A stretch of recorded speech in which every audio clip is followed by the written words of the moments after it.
こんにちは、旅江です。今日はお借りした車で旅する話、ヤドカリ旅シリーズです。今回は一風変わったヤドカリ旅シリーズ、キャンピングカーを交換してみます。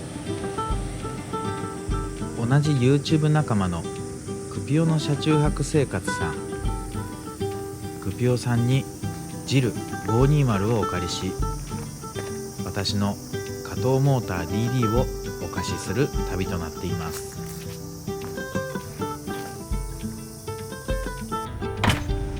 いつも動画で見ている憧れの車内、今回の旅とっても楽しみです。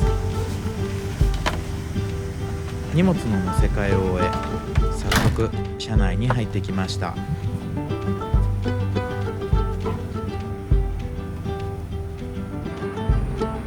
車内に入ってびっくりです。とても広い。トヨタカムロードがベースとなっているこのキャンピングカー、いわゆるキャブコンと呼ばれる大きなキャンピングカーです。カムロードベースのキャブコン、初めて乗るんですが本当に大きいです。さて、車内をじっくり見てみるとしましょう。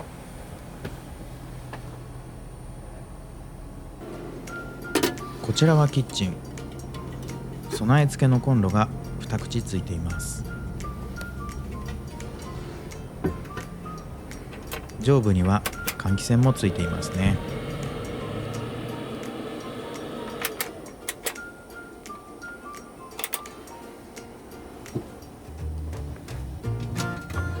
こちらにはシンク、お湯も出る生活用水の蛇口、隣には清水用の蛇口もついています。こちらに伸びているホースは食洗機ですね。なんとキャンピングカーに食洗機を積んでいます。クピオさんのアイディアですね。夜試してみようと思います。こちらはレトロで可愛い電子レンジ。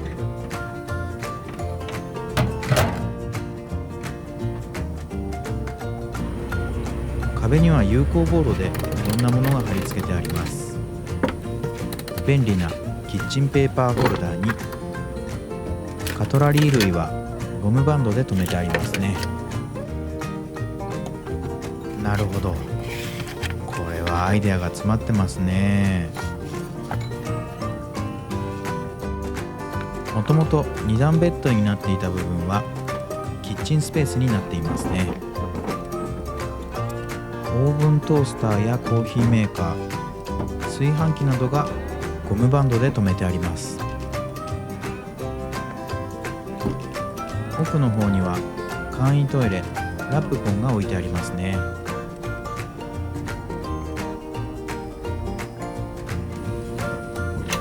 マルチルームはどうなってるでしょうか。がっつりシャワールームになってますね。こちらもいろいろ工夫が凝らされています。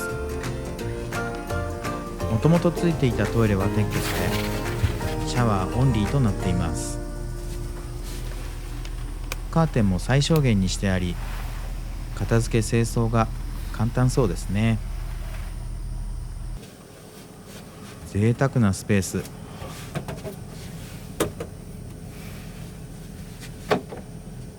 こちらも1泊2日の中で入浴してみたいと思います。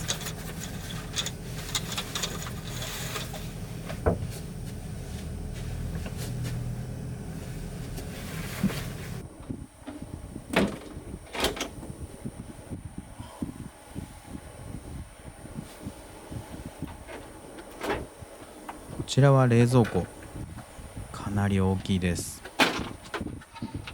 1週間分ぐらい食材入りそうです。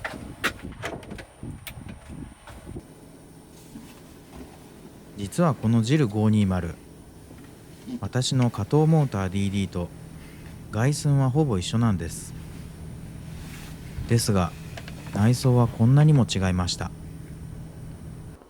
続いては運転席を少し見ます。何やら後付けでいろんなものがついていますね。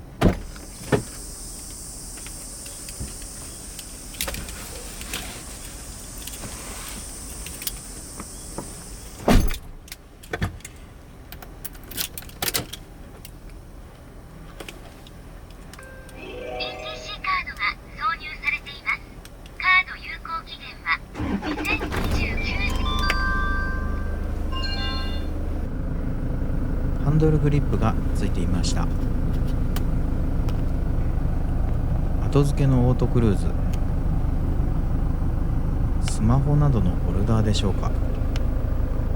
こちらはアラウンドビューモニター。 GPS を即位しました。運転席はブリッドのアーム付きの椅子になっていました。このホールド感かなりいいですね。さて、緊張の運転スタート。それでは DD、 また明日。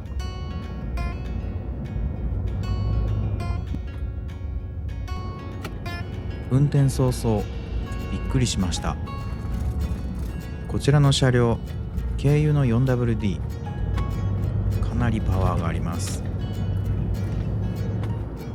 ちょっと踏み込むだけでぐんと突き出してくれる感じ。自分の思う速度にアクセルを踏めばすぐ反応してくれるといったイメージです。一方ハンドルの方はハイエースに比べると路面の影響を結構受けますね。ただ思っていたほどひどいものではなく、乗用車に比べると少し劣るかなといった印象です。多少ガタつきはしますが、しっかりショックを吸収してくれているように思いました。バックをする際、アラウンドビューモニターがかなり機能しました。安心して駐車することができました。今のところカムロードベースのキャンピングカー、いいとこ尽くし。これは買い替えかな。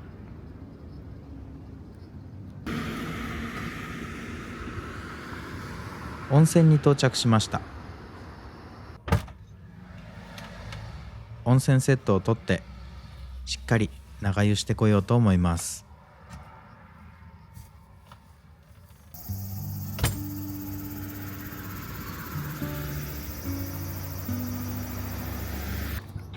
今回お邪魔するのは岐阜県関市にあるマーゴの湯です。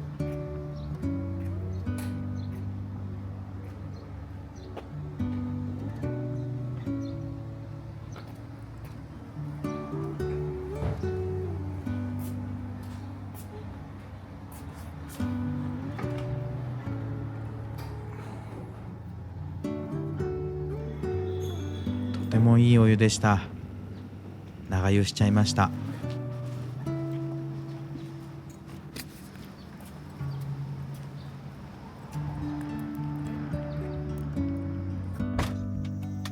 車内に戻ってきました。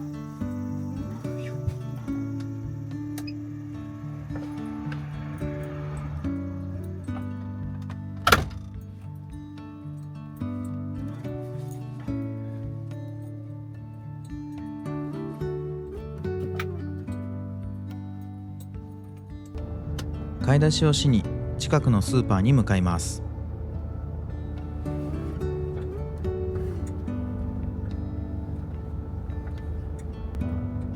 私がハイエースベースのキャンピングカーを選ぶ理由は走行性です。トラックベースはどうしても劣ると思っていました。しかし今回考えが改まりました。このジル520、今のところ遜色ない走りを見せてくれています。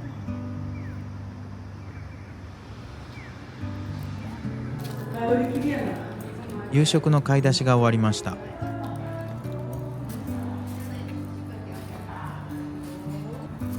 駐車場にひときわ目立つジル520。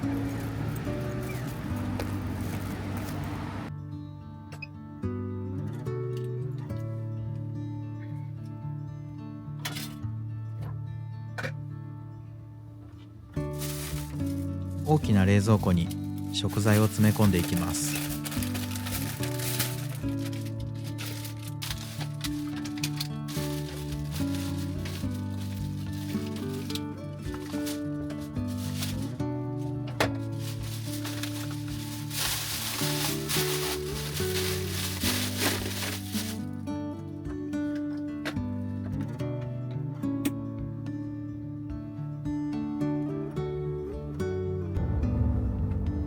移動再開です。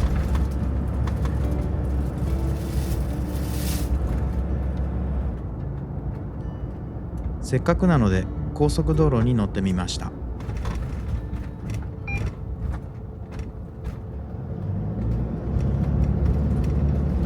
速度が上がるとハンドルがシビアに反応してきました。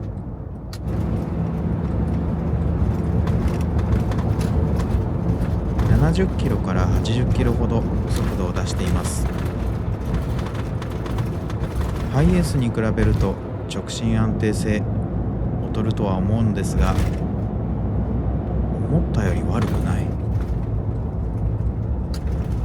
一般的なトラックのバインバインした走りを想像していましたが、全くそんなことなかったですね。道の駅箕面にわか茶屋に到着しました。さすが岐阜県、とっても暑いです。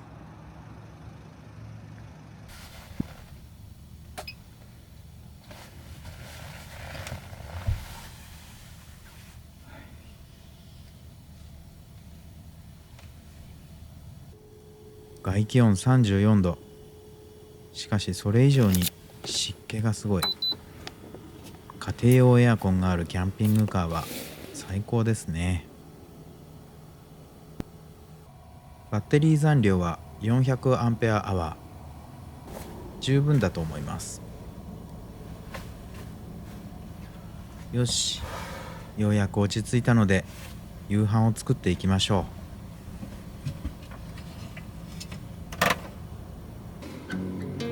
う。せっかく広く充実した車内です。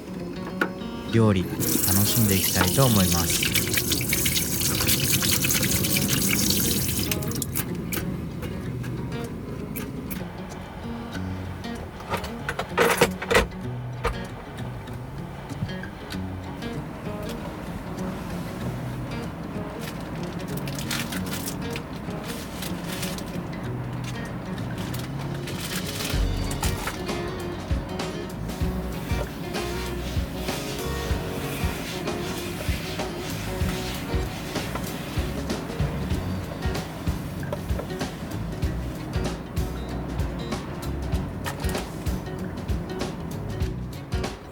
冷蔵庫から食材を取り出します。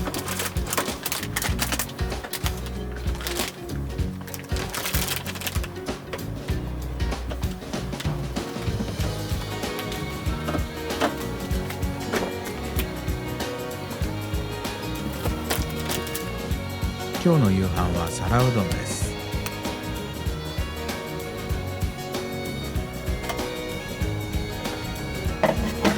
まずはキャベツを刻んでいきます。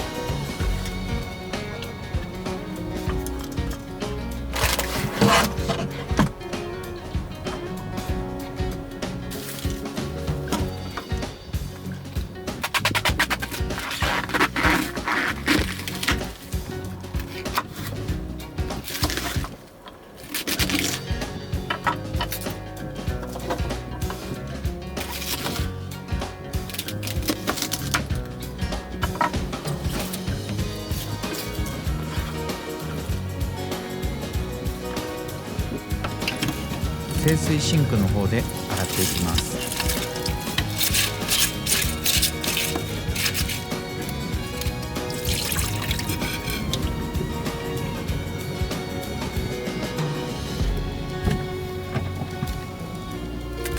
続いて豚肉をカットしていきましょう。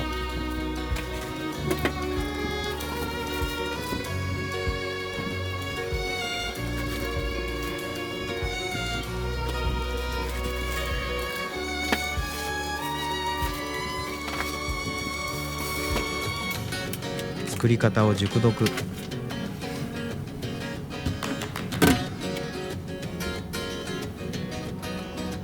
備え付けの2口コンロを使っていきます。カセットガスはここですね。この辺のスイッチは押さなくてもいいのかな。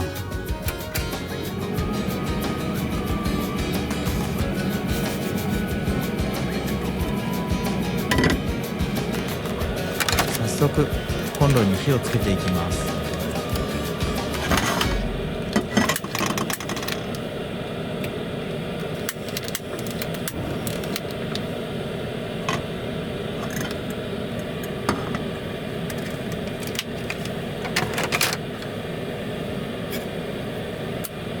そうだ、換気用の窓を開けておかないとですね。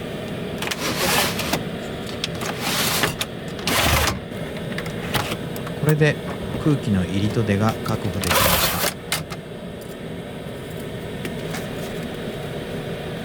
た。まずは豚肉を炒めていきます。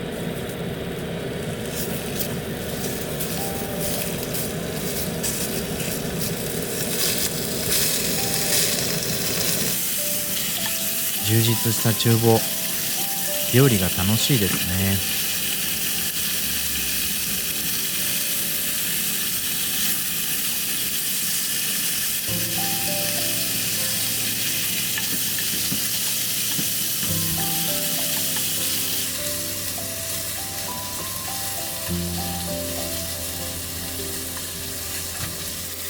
豚肉に火が通りました。次はキャベツを入れていきます。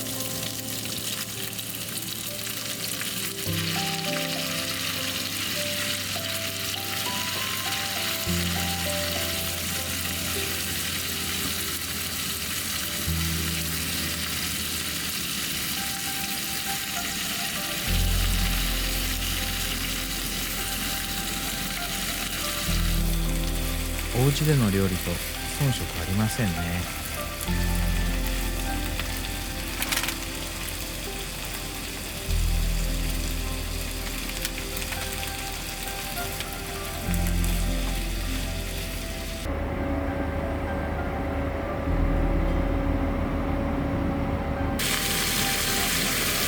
具材に火が通りました。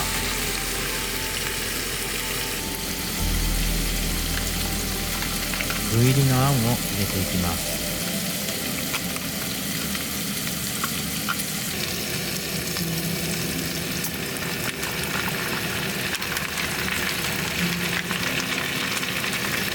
いい匂いが漂ってきました。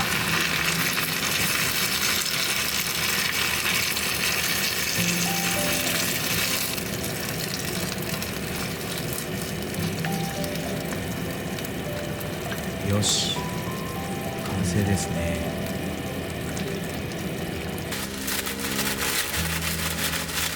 麺の方をお皿に移します。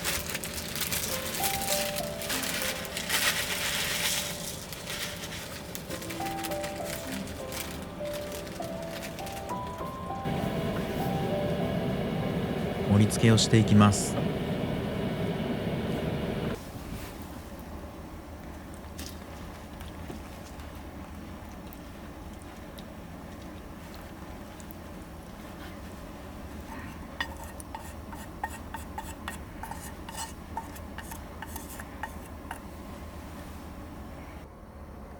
皿うどんの完成です。わあ、美味しそうにできました。ノンアルビールで乾杯といきましょう。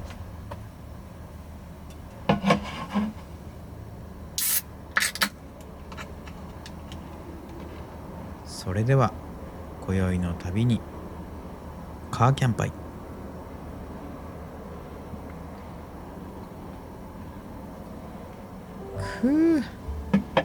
美味しいですね。ではいただきます。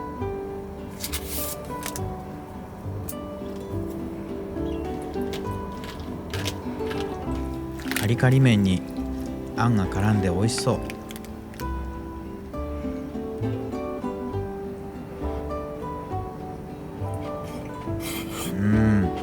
美味しいです。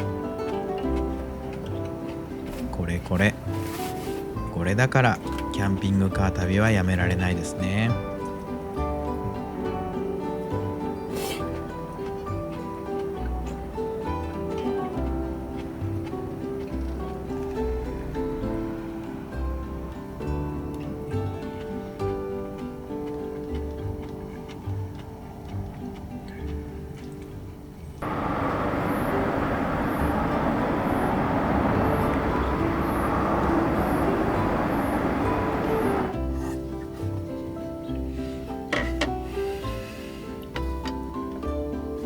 美味しかった。ごちそうさまでした。さて、片付けをしていきます。軽く拭き取ってお待ちかねのあれ使ってみましょうかね。クピオさん一押しの食洗機です。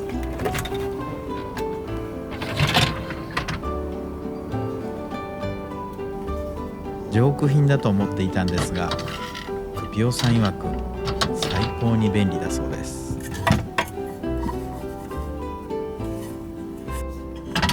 今回あまり食器がないので効果は測りづらいですが、どんなもんでしょうかね。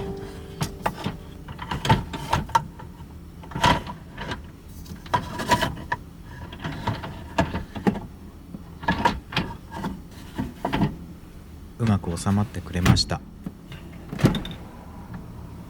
ここに食洗機用の洗剤を入れていきます。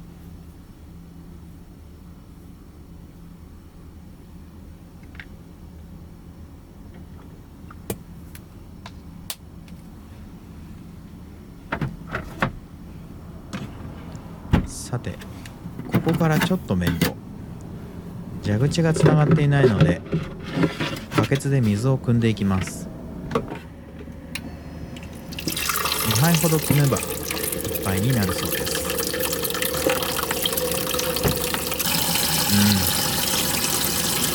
待ってる時間で食器洗い終わりますね。1杯目を慎重に入れます。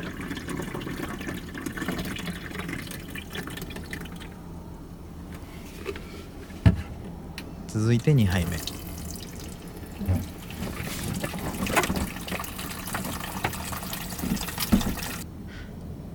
これは果たして便利なんでしょうか。自宅でこの手の食洗機、私も使ったことがありますが、給水が自動になると利便性が格段と上がるんですよね。今度お礼にホースの配線 DIY してみようかな。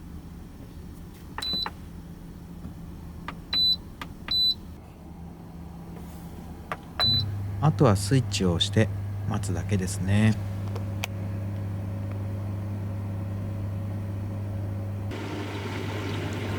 キャンピングカーの中で食洗機が回ってる。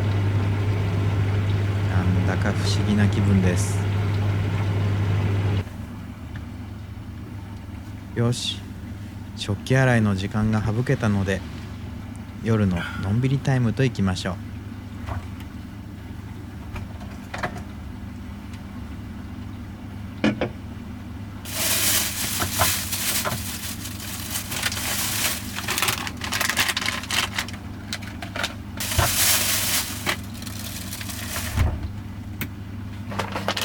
ドリトスとノンアルワインです。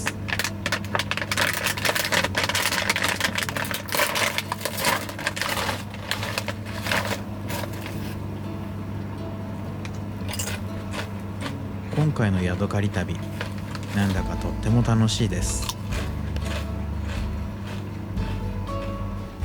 たくさん車中泊をされている方の厳選されたアイデアを体感しています。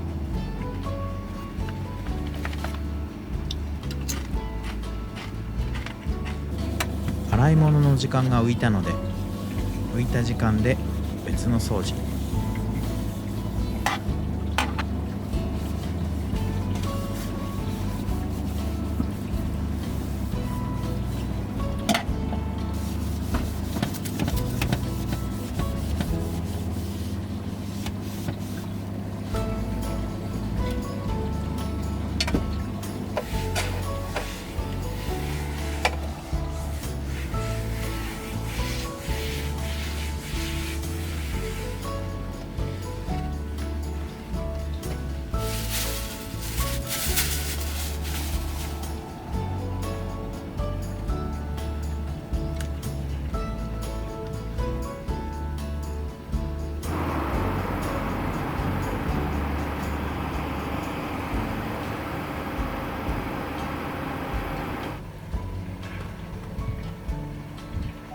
よし、そろそろ寝ようかな。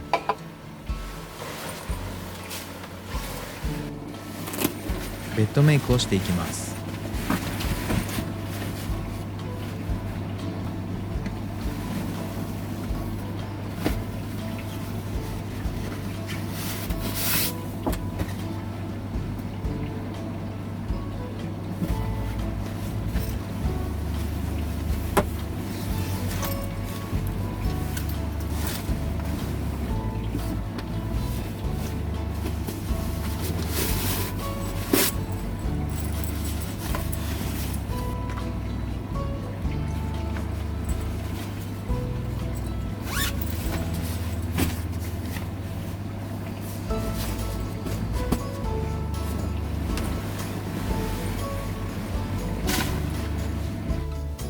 お着替え忍法をしようと思いますが、十分なスペースありますね。行くぞ。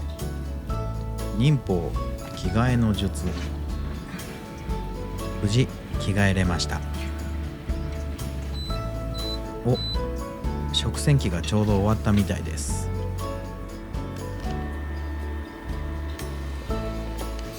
乾燥までしてくれる。便利ですね。この車内、いろんなアトラクションがある遊園地みたいでとっても楽しいです。明日はその他のキッチンアイテムやシャワールームも使ってみようと思います。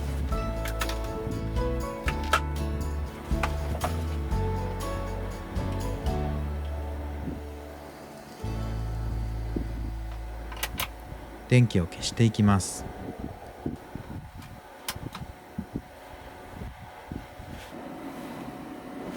なんかものすごい数の電気です。電気探しウォークラリーをやってる気分。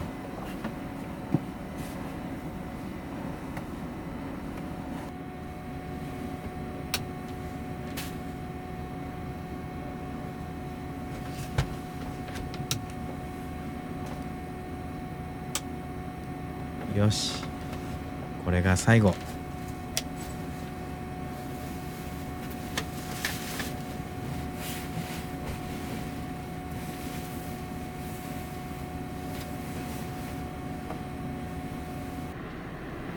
寝る前の旅家じゃんけんいきましょう。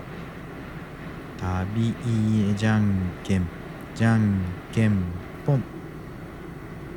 私はパーを出しました。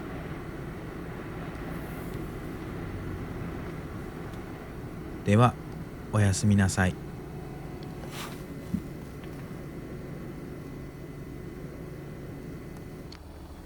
夜中、小雨が降り始めました。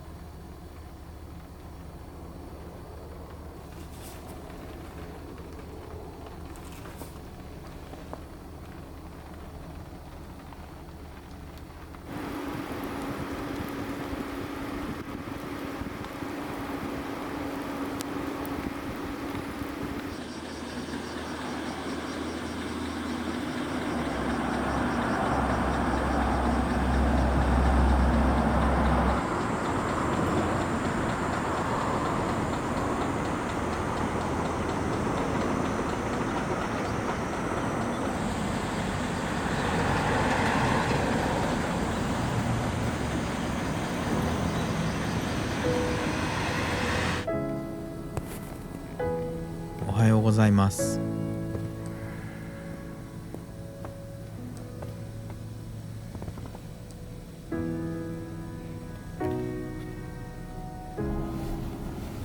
夜中エアコンを一度切ったのですが、暑くてつけ直しました。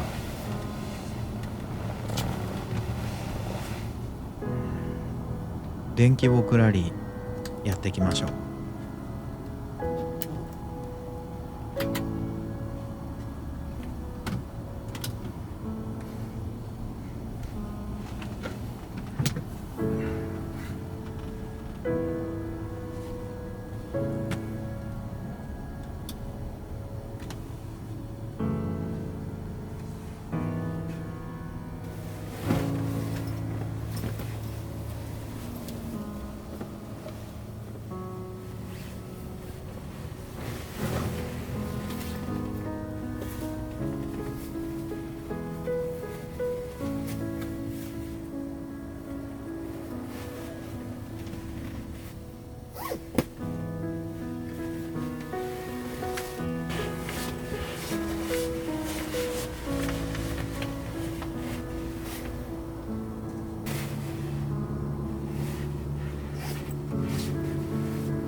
よし、着替え忍法いきます。忍法着替えの術。あれ、失敗しました。あ、そっかそっか、シャワーを浴びろっていうことですね。では朝シャン行ってみましょうか。ボイラーのスイッチを入れておきましょう。ガスを入れてこちらのスイッチをオン。あとはしばらく待っていればお湯が沸くかと思います。車中泊グッズが詰まったポーチにはシャンプーとリンス、ボディーソープも常備しています。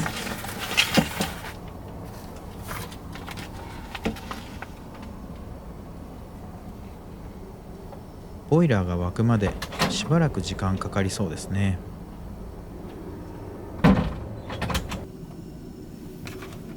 先に朝食済ませておこうかと思います。昨日食洗機に入れた食器が乾燥していました。きれいに洗えてますね。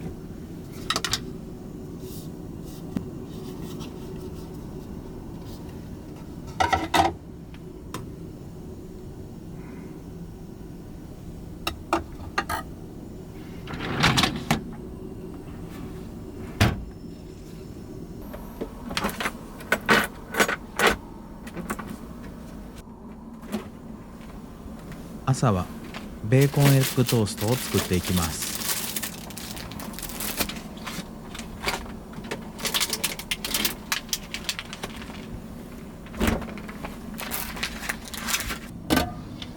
二口コンロでベーコンエッグを作っていきます。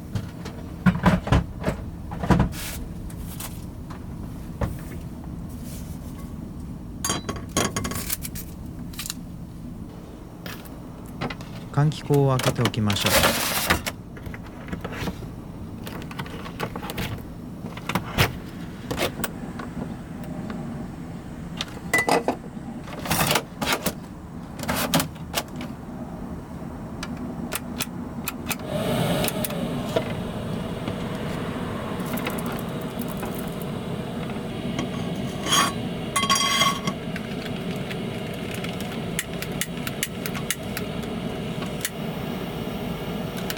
着火を試みますが、なぜか火がつきません。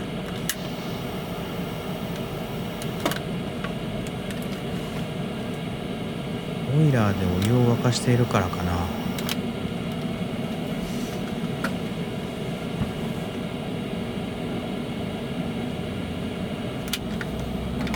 借りしている車です。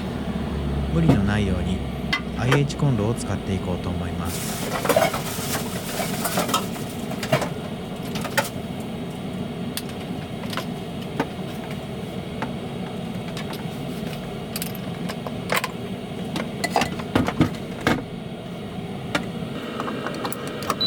便利なところにコンセントがついていました。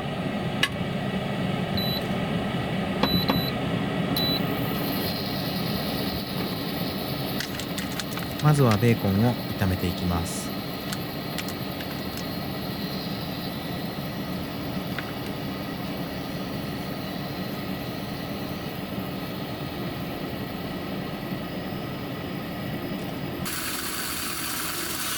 蓋を忘れたのでアルミ箔で作っていきます。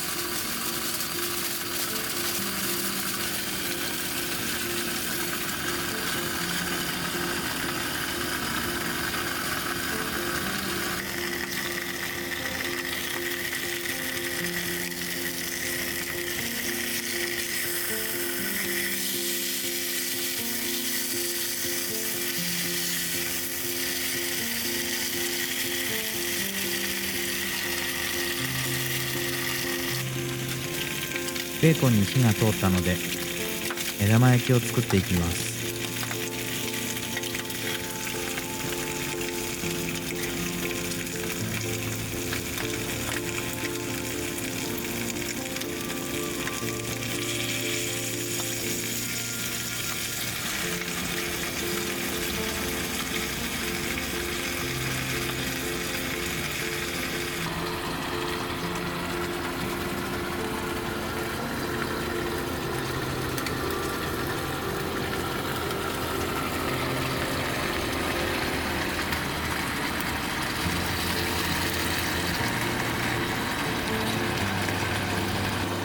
さてと、トースターはキッチンエリアのこちらのオーブントースターを使っていきます。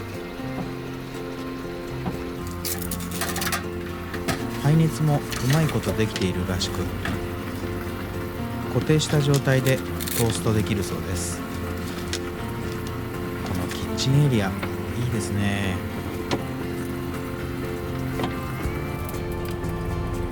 ではパンを焼いていきましょう。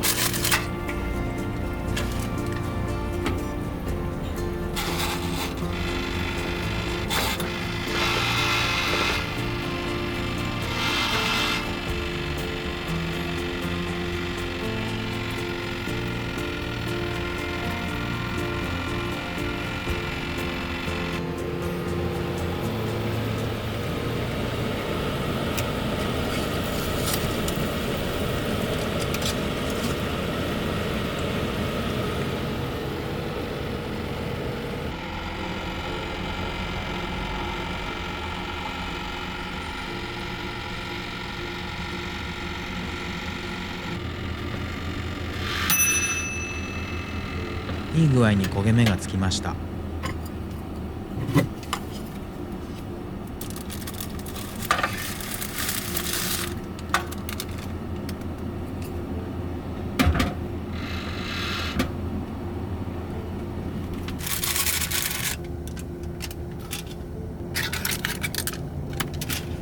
ベーコンエッグを乗せていきます。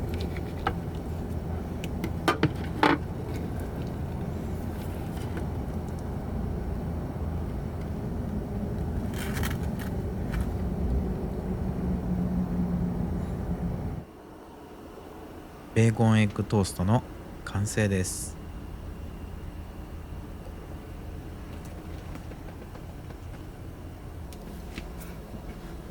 ではいただきます。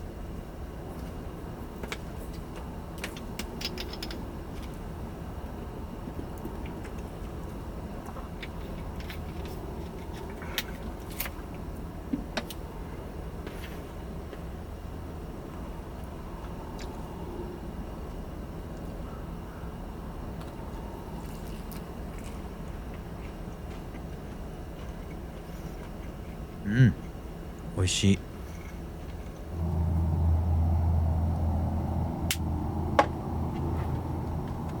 いろんな調理家電が揃っているので料理が楽しいですね。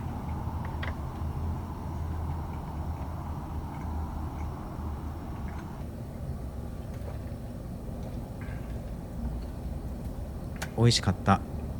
ごちそうさまでした。片付けをしていきます。また食洗機を使っていきたいので、表面の汚れだけ取っておきます。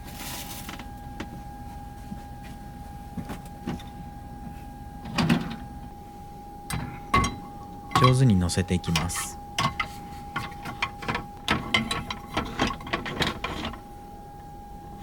食洗機があるので、それを見越してお皿などもう少し余裕を持って使ってもいいかもしれません。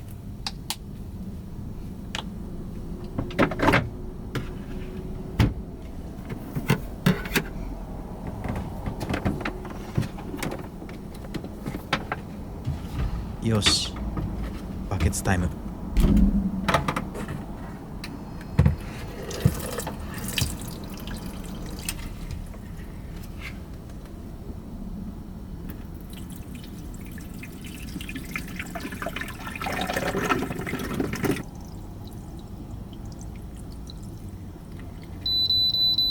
水がたまりました。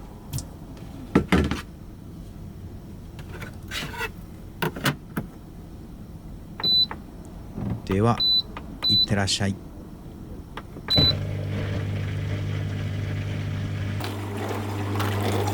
ずっと見てられますね。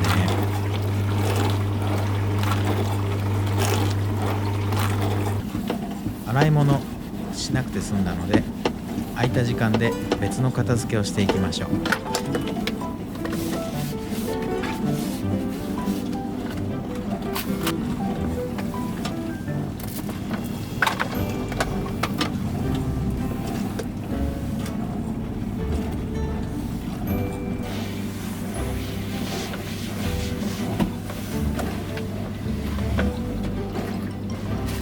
よし、終わりました。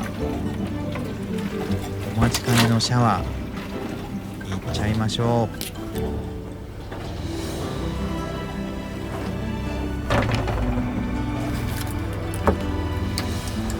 この混合線をひねると、お湯が出てきています。あちちちち、かなり熱いお湯が出ます。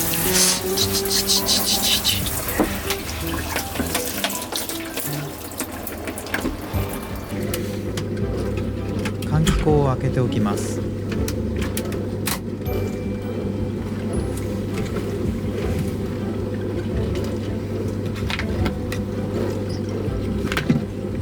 では、お楽しみのシャワー行ってきます。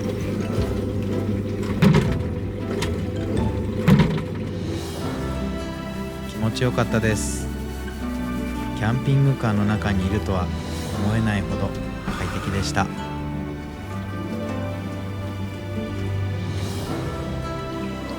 水はけもよく、防水対策もしっかりされていました。これなら毎回シャワー浴びたいと思いますね。さあ、そろそろ旅も終わりです。片付けをしていきましょう。今回ヤドカリ旅シリーズとして初めて個人所有のキャンピングカージル520で1泊2日楽しんでみました。カムロードベースのキャンピングカーに乗るのが初めてでしたが、想像以上に走行性能が良かったです。リーフ増し、サスペンションの交換、専用タイヤの使用など、おおむね100万円以上かかっているそうです。値段相応の価値があると感じました。居住性もとても良かったです。古い車両なので一つ一つ少しずつ不便な点はあるのですが、それをアイデアで補い、より便利で楽しい居住空間が作られていました。創意工夫と創造性に富んだとても楽しいキャンピングカーだと思いました。ないものねだりではありますが、キャブコン欲しくなっちゃいましたね。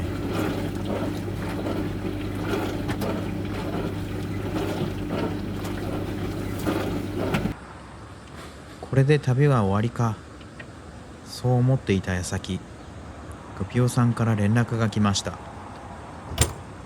緊急事態が発生していたようです。近くで車中泊されているそうなので、急いで戻りたいと思います。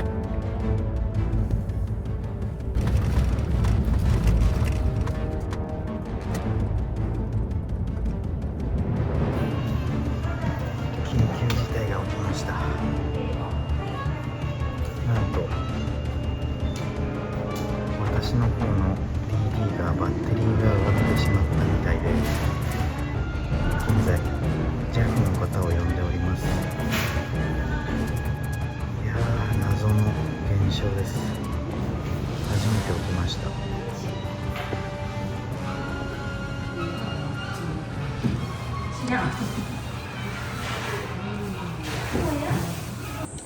JAF の方が来ていただいて、今見ていただいています。どうにかなるといいんですが、JAF の方が帰られました。